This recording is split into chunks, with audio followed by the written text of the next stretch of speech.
मखलूक की निगाहों से अपने हर फेल को पाक रखने का नाम इखलास है। यानी बंदे मोमन का हर फेल, हर अमल, हर इबादत अल्लाह तबारक व तआला के लिए खालिस होती है। ताजदार कायनात सल्लल्लाहु अलैहि वसल्लम इरशाद फरमाते हैं कि जो शख्स 40 दिन इखलास को इख्तियार करता है, अल्लाह तबारक व तआला उसके दिल में हिकमत डाल देता है और उसकी जुबान पर इल्म और हिकमत के चश्मे जारी फरमा देता है। फिर उनकी मजलिस में बैठने वाले हिदायत हासिल करते हैं।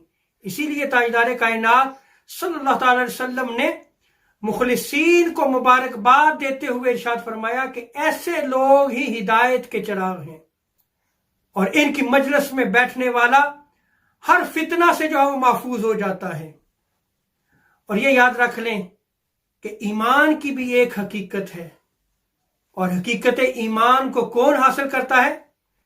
ताजदार कायनात सल्लल्लाहु अलैहि वसल्लम इरशाद फरमाते हैं कि बंदा उस वक्त तक हकीकत ईमान को हासिल नहीं कर सकता जब तक वो किसी से राजी हो तो अल्लाह के लिए, और जब किसी से नाराज हो तो अल्लाह के लिए।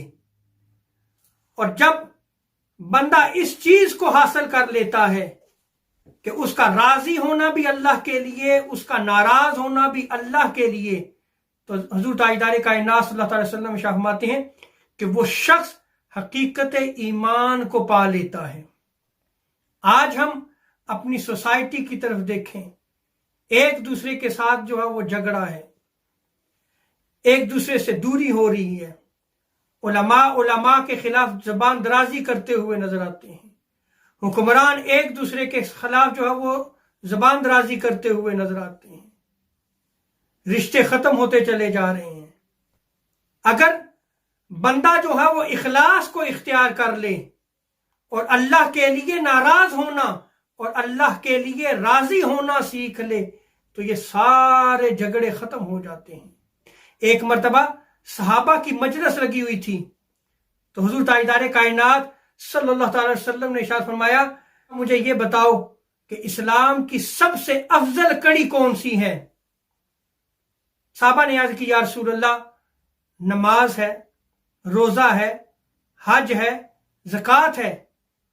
हर दफा जब उन्होंने इस सवाल का ये जवाब दिया तो ताजदार कायनात सल्लल्लाहु अलैहि वसल्लम ने इरशाद फरमाया, हाँ तुम ठीक कहते हो, ये अच्छे काम हैं, लेकिन इस्लाम की सबसे अफजल कड़ी ये है कि अल्लाह के लिए मोहब्बत की जाए और अल्लाह ही के लिए किसी से नाराज हुआ जाए।